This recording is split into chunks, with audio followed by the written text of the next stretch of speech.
Hello, my name is Michael Dwyer, and I'm with Rochester Writers. Once again, Rochester Writers and the Rochester Hills Public Library have teamed up to host the annual Rochester Author Fair, now in its 5th year.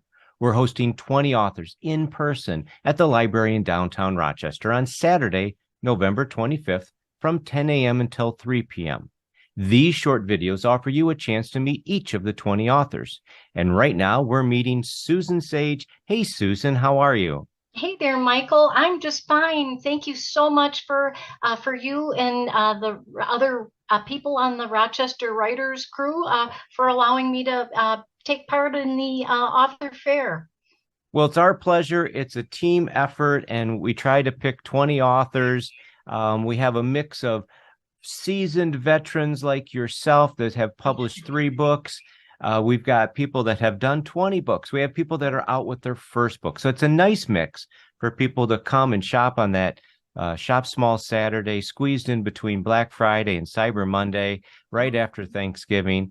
And you're going to be one of 20 authors there. You've got your new book, Dancing in the Ring. It came out this year. Tell us about Dancing in the Ring. Okay. Let's see if I can remember my elevator pitch here. Dancing in the Ring is a historical fiction novel set in Detroit in the 1920s through the 1930s.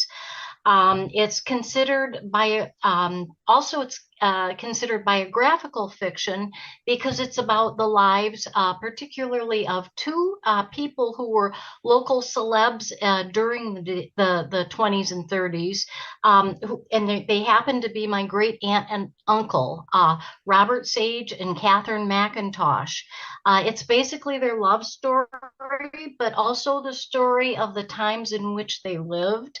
They met at the Detroit College of Law in 1922 and were married within a few short years of meeting each other in law school. She was one of the first women attorneys in Detroit, and he had a boxing career that began before his law school days, and he became known as the battling barrister in the Detroit area.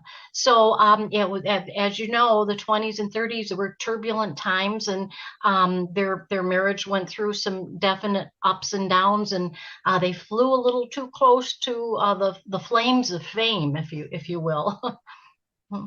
It sounds exciting. And so it's a love story wrapped around the time period that it was set in, their careers, their profession, their background. And I thought it had something to do with boxing, with the title, Dancing in the Ring. Exactly.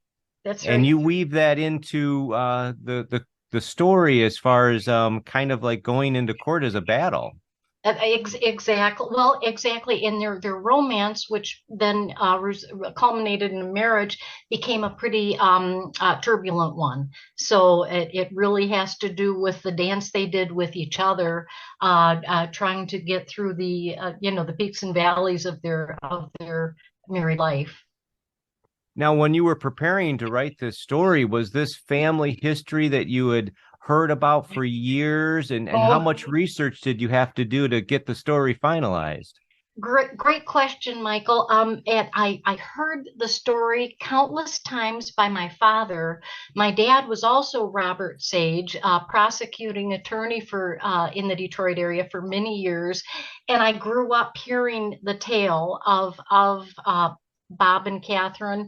In fact, so much that I used to kind of eye roll my dad at the dinner table when I'd hear the story. And he told me way back when I was in my teens that knowing I love to write, he thought I should write their story down. And I kind of eye rolled him and yeah, Dad, sure. I couldn't see myself writing historical fiction, although I loved writing poetry and other kinds of fiction.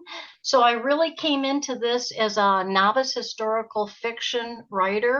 Um, but I discovered, and maybe it goes back to my own college days, my love of research. So, besides my father's stories and newspaper clippings and various just like little family memorabilia, I had a lot of holes in the story that I had to fill in. So I did most of my research online and really discovered the joy of research when I was working on the book.